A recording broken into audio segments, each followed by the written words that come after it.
The first thing we're going to learn about is the key verse to interpreting the book of Revelation. If we understand this verse, you have no problem trying to interpret the book of Revelation. And this key verse is given to us by Jesus. It's not a man-made thing.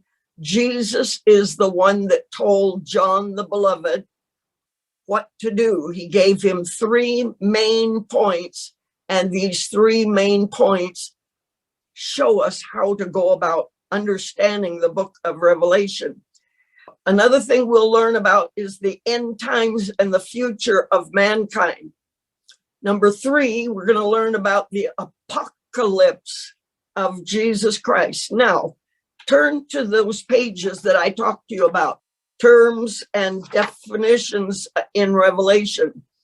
The very first word is apocalypse. It means something revealed. As a verb, the Greek is apocalypto, and it means to reveal, to make manifest, to uncover, to view. The noun apocalypsis means a revelation, a disclosure, an appearing, a making manifest. So when it talks about the apocalypse of Jesus Christ, it's talking about the revelation of Jesus Christ, the revealing of Jesus. It's going to be the revealing of Jesus, because this whole book is going to center around Jesus, even though there are other personages that will come up in the book. He is the main one that is going to get all the glory, all the honor, and all the praise.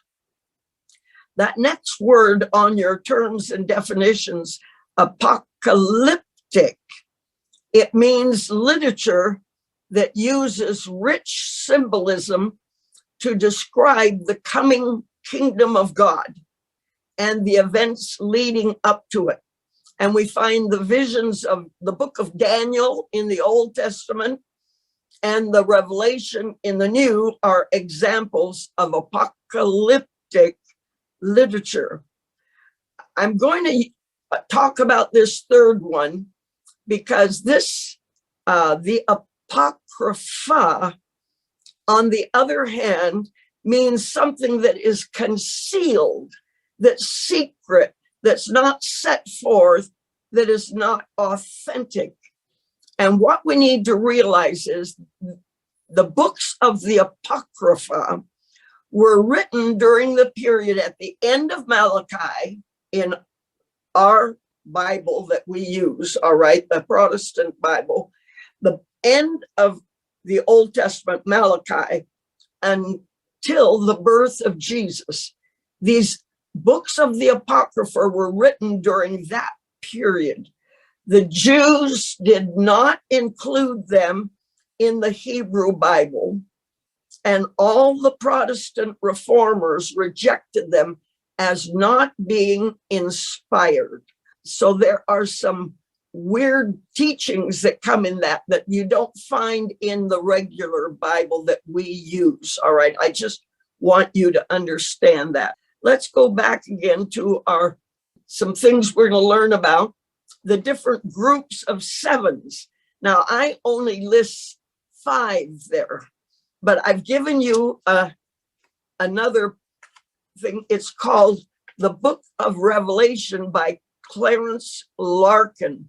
I believe there are 4 pages to this, 4 pages to that, and he lists 7.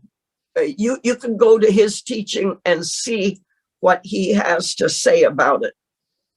I put the 7 churches, 7 seals, 7 trumpets, 7 thunders, 7 vials. Number 5, we're going to learn about the 7 churches, which covers chapter 2 and 3 and how they relate to us today. Number 6, we will learn about the unholy Trinity. We know what the Trinity is: Father, Son, and Holy Spirit. But in this book, it will be unveiled to us, and we will learn there is a counterfeit to the Holy Trinity, which we will call the unholy Trinity, which is Satan, the Antichrist, and the false prophet, which Satan wanted to be like God. And the Antichrist is the false Messiah, who would be Jesus the second, and the Holy Spirit. This is the false prophet taking his place. That's all talked about in the book of Revelation. We will learn about the destruction of this world's religious system. One day here on earth, the whole of religion, not just one religion, but every religion is going to be totally destroyed. Also, the destruction of the commercial system of the world. That's worldwide. This is going to be found in chapters 17 and 18 of Revelation. Then number 8, we will see the difference between the marriage supper of the Lamb and the great supper of God. It's good that we learn to differentiate between these two terms, and we will learn about it as we study the book of Revelation.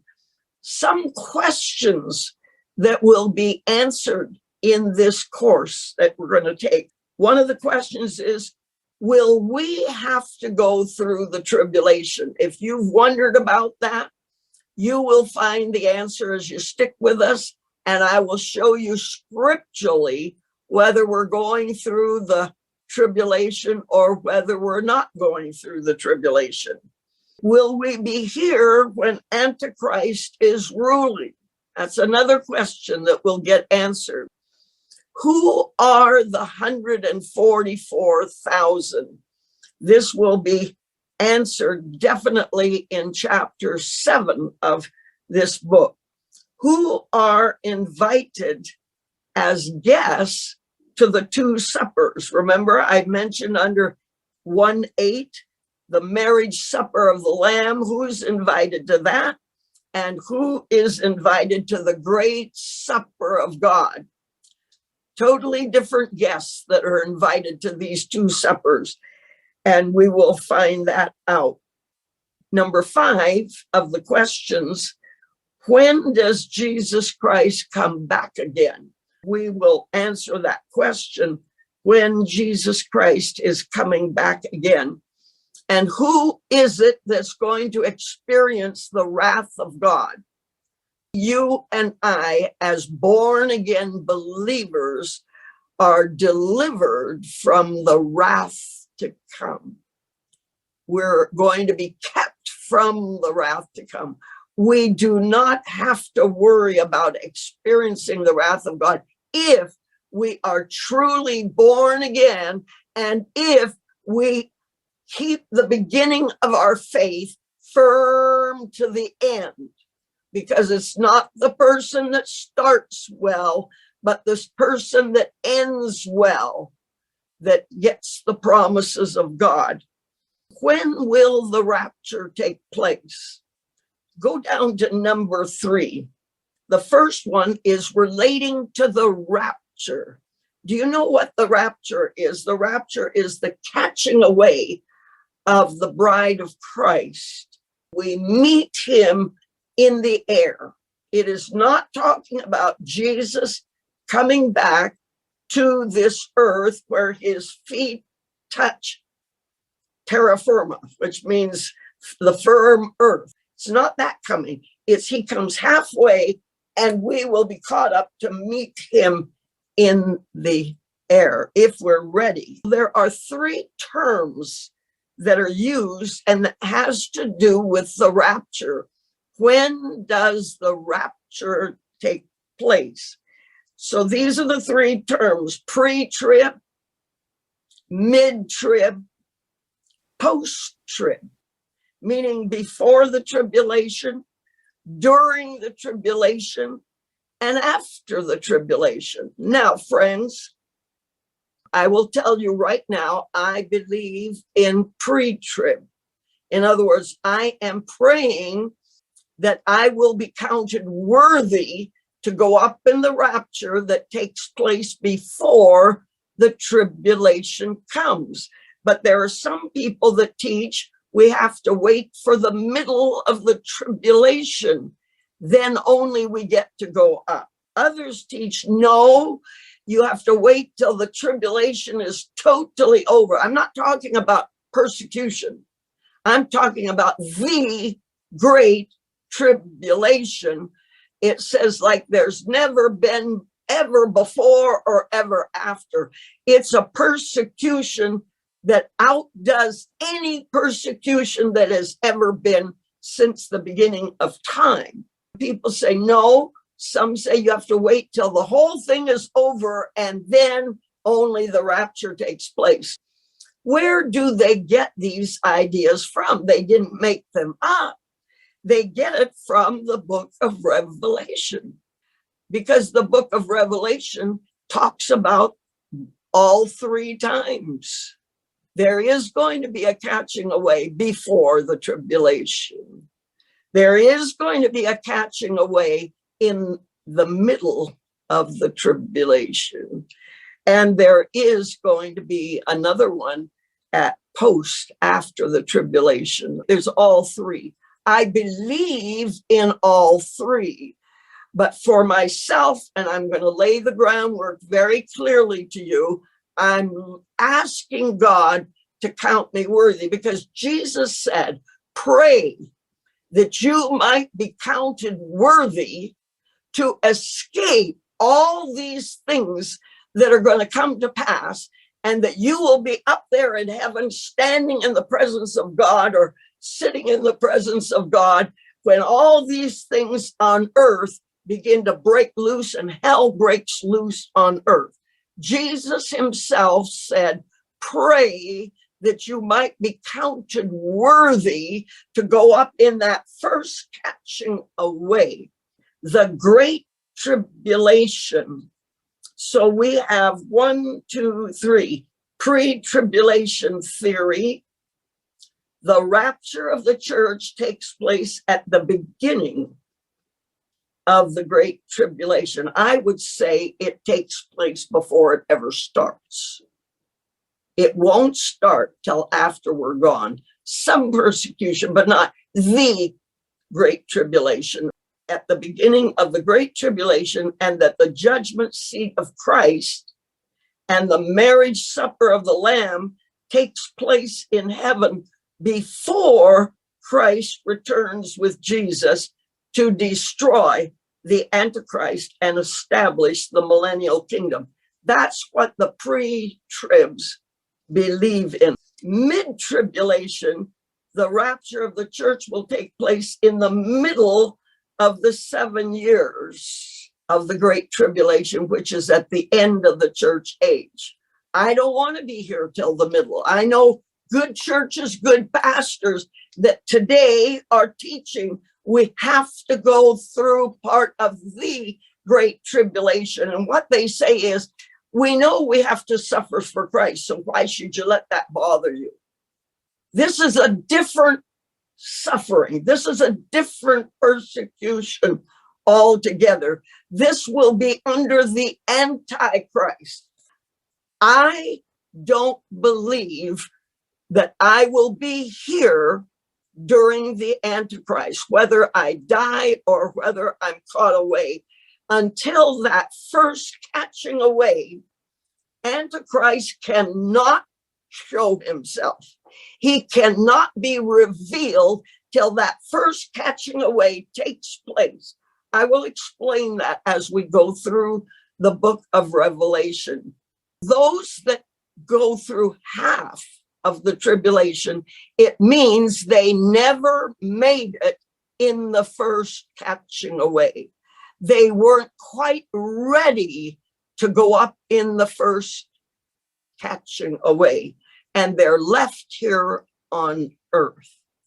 The post-tribulation is the Christian believers will go through the whole 7-year Great Tribulation, and the rapture is considered identical with Jesus' return where his feet touched this earth. No, I don't believe that. There will be a post-trib, not the theory, not the teaching. There will be people that go up at the end of the tribulation. There will be people that go in the mid-tribulation. When we get there, I will explain it very clearly to you. And the pre is before it ever comes, we will be caught up to meet Christ in the air. Another terminology relating to the millennium. The word millennium is about halfway down. It comes from a Latin term meaning 1,000 years. It is used to refer to the future reign of Christ on earth. There are 3 beliefs. Amillennialism, they teach there is no future reign of Christ on the present earth. There's some people that don't believe in it at all. Premillennial teaches that Jesus will personally return at the end of the church age and establish his kingdom on earth for 1,000 years. And it emphasizes the literal interpretation of the Bible. This is the one I believe in, pre-millennial. Post-millennial, they teach that it is the extension of the church age with Christ ruling, but not personally. No. Once we are caught away, that will be the end of the church age. Once that first catching away takes place, then we see things from heaven's viewpoint, and that's when everything starts to unfold, and it gives room for the Antichrist to be revealed. We're going to talk about Daniel's 70th week, and this tells about it too. As we already learned, the word revelation means to take the cover off. Therefore, it is an uncovering, especially of the glory of Christ and what the future holds because of Jesus. Number 2, the book is full of symbolism and prophecies. What the book of Daniel was to the Old Testament, the book of Revelation is to the New Testament. Both books were written in an apocalyptic form. I already went over that. You can go back and read apocalyptic, what it means. There are similar passages in the Gospels, and I've listed the place, Matthew, Mark, and Luke. All right, number 3, who is the author of the book of Revelation? It's John the Beloved. When he wrote this book, he doesn't write it as an apostle. He writes it as a prophet because it's prophecy. So the author is John, and we're told that in Revelation 1:1, Revelation 1:9, and Revelation 22, verse 2. I'm not going to read these verses right now. There are far too many verses to read. And as we go through the book, we will be reading the verses out of the Bible. By the time we get to the end, we will have read the whole book as well as talked about it. This same John, who wrote the Gospel of John, who wrote the 3 epistles of John, which is at the end of your Bible, 1 John, 2 John, 3 John, that same John is the one that wrote the Gospel of John. He also is the one that penned and wrote this prophecy as it was revealed and shown to him about the book of Revelation. Number 4, the book was written at a time when the ecclesia, the called out ones, that's the church, were undergoing persecution and great difficulty. There were actually 10 different terrible times of persecution. When this book, the book of Revelation was written by John the Beloved as it was dictated to him and shown to him. The two most important periods were during the reigns of Nero, AD 37 to 68, and Domitian. They were emperors, Roman emperors. All of this is AD, all right, after Christ. Domitian, 51 to 96. Nero was terrible. He took people and speared them alive. He took them and threw them into boiling oil. He was just vicious in some of the things that he did. This book was written during those terrible times of persecution. And actually, we will find out that John had been exiled to the Isle of Patmos, and it was there that he received this revelation. Number 5, Revelation was addressed to the 7 congregations or 7 churches of Asia Minor, not Asia as we know it, but Asia Minor, which like Turkey, Persia, that area. And they are mentioned in the 2 chapters, Revelation 2 and 3. It says almost everyone believes that this section was historical and that these were 7 literal congregations in existence at the time that John copied or wrote down what he witnessed. He saw things in a vision. Revelation 1:19. If we grasp this and understand this, it will help us to understand how to interpret the whole of the book. So he's told, write the things which thou hast seen. That was chapter 1, all right? Number 1 under there. The things which thou hast seen. The vision of the Son of Man in the midst of the 7 lampstands. Revelation 1:10 to 20. Then it says, write the things that are. Number 2, go down there. I've explained it. The things which are the messages to the 7 churches. This covers chapter 2, verse 1 to chapter 3, verse 22. These 7 churches were in existence in John's day. As he looked down through the church age wasn't only those 7 churches. Those 7 churches were representative of the different time elements in the church age. Since Jesus was here till now, it's been 2022 years. We're starting our 2022, isn't that right? All right, it can be even more than that, actually. But it's been a long time, and we're still in the church age because the rapture has not taken place yet. We're still in the church age. Not only Jesus picked these 7 churches, there were more than 7 churches.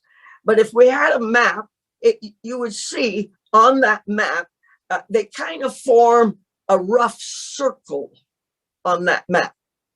They form a rough circle. They were in existence then, and the characteristics of each church was going on at that time. They are also, as it says here, these churches were representative churches and were typical, a type of 7 well-defined periods in church history. And if we go back in church history, we can see these periods exactly. For instance, like the very first one is Ephesus. When the second one comes, Smyrna, There's still people from Ephesus that behave and act like Ephesus, even though you have Smyrna. When the third one comes, Pergamos, you have all three living at the same time. There's people of each age, not that from that early year down. They're a type. They're there. They're that sort of people that was described. They're still there. There are altogether 7 church periods, just like there's 7 churches. 7 is the number for completeness. And there are 7 church periods. You and I are living in that last church period. You and I are living in the Laodicean church age. But we don't want to be part of the Laodicean church. You and I want to be part of the Philadelphia church, even though it was the period before the Laodiceans, all right? The church of brotherly love, because God is love. And we want those characteristics in us, even though we're living in this last church age.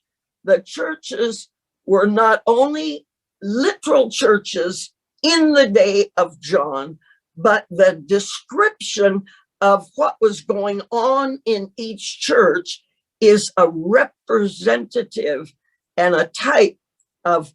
And then the third part of that, Revelation 1:19, write the things you've seen, write the things which are right now. That's the church age, the 7 churches, which is chapter 2 to chapter 3.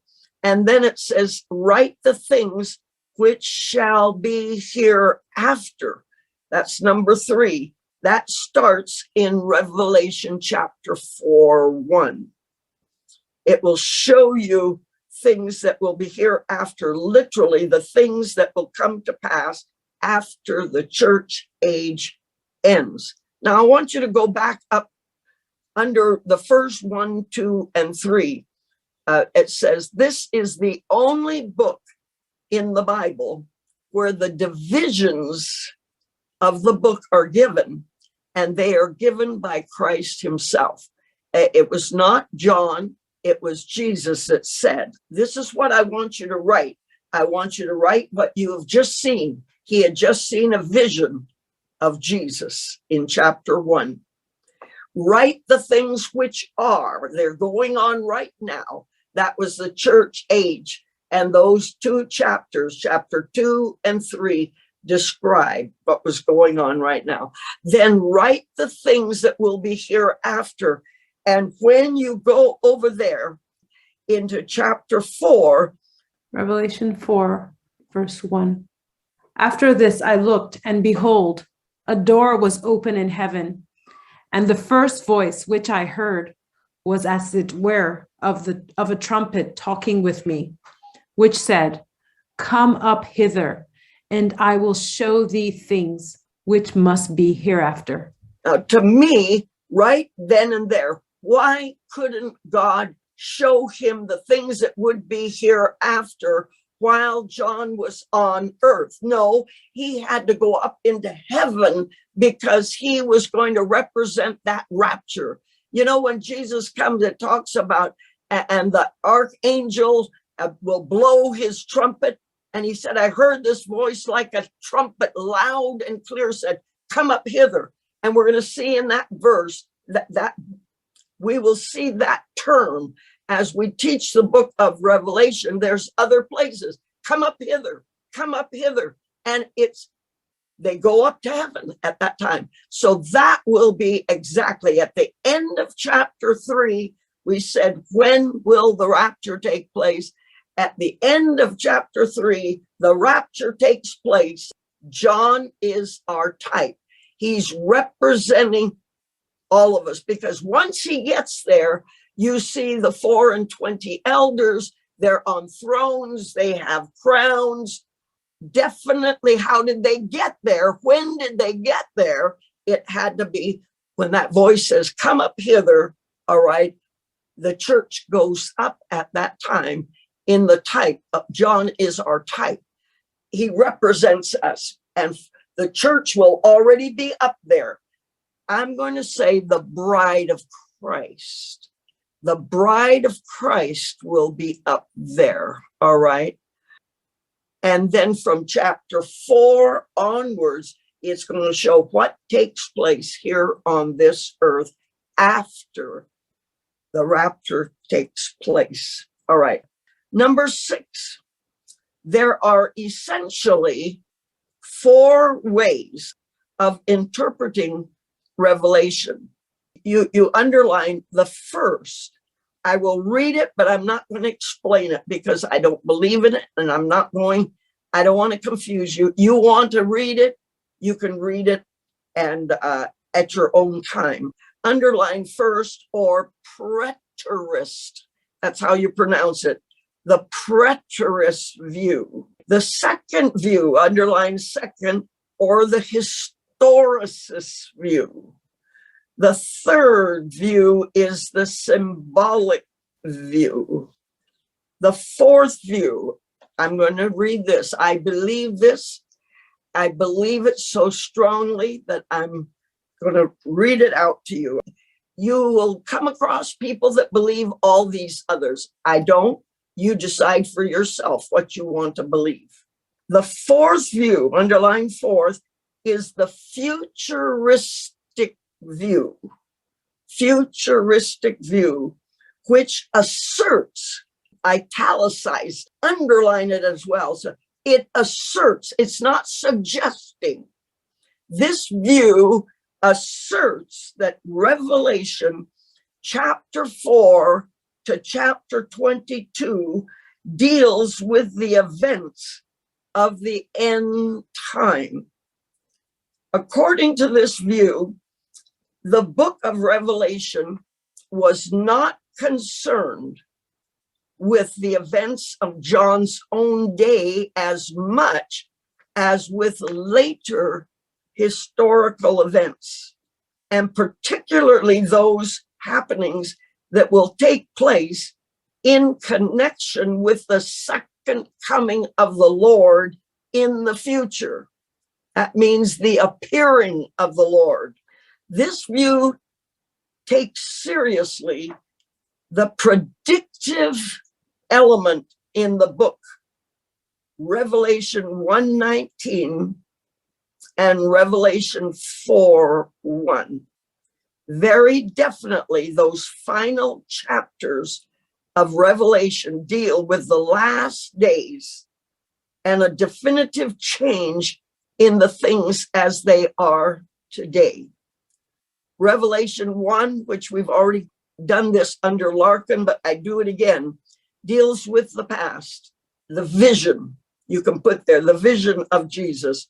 Revelation 2 and 3 tell us about the things that were current at that particular time and which were to follow. But Revelation 4, this is chapter 4 to chapter 22, informs us about things which were to follow the church age, that their time period, meaning the church age. The church of Ephesus, they call the apostolic church. Smyrna, the persecuted church. I've read other places, the suffering church. Pergamum, the worldly church. These, of course, are the 7 different church ages. All right. Thyatira, the pagan church. Sardis, the Protestant church. And Philadelphia, the missionary church. And Laodicea, the apostate church. If you go down to number 4, C, number 4C, the performers during the Great Tribulation. It has there the woman, Israel, the red dragon, which is Satan, and then the male child. Do you see that? The male child, and they say it's Christ. This is what Larkin teaches. And I don't agree. I used to believe that, but it always bothered me. I thought, how come Jesus is born 2,000 years ago, and now in the book of Revelation, we see Jesus?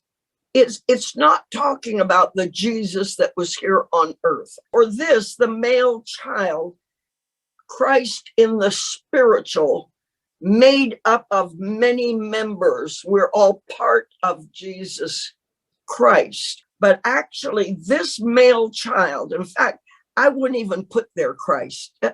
I would just cross it off.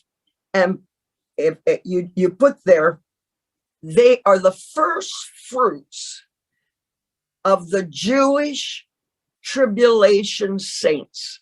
First fruits of the Jewish tribulation saints. That takes me to this next thing, The Resurrection Glory by Reverend William Burns. So many times when you hear Revelation being expounded, there are things that are vague and they're they don't know what it means, and they kind of skip over it, and that they can't give you a proper, like this, saying it's Jesus, it's Christ. How can it be Christ? He died, he arose, he ascended up into heaven. Now we're talking about the end times.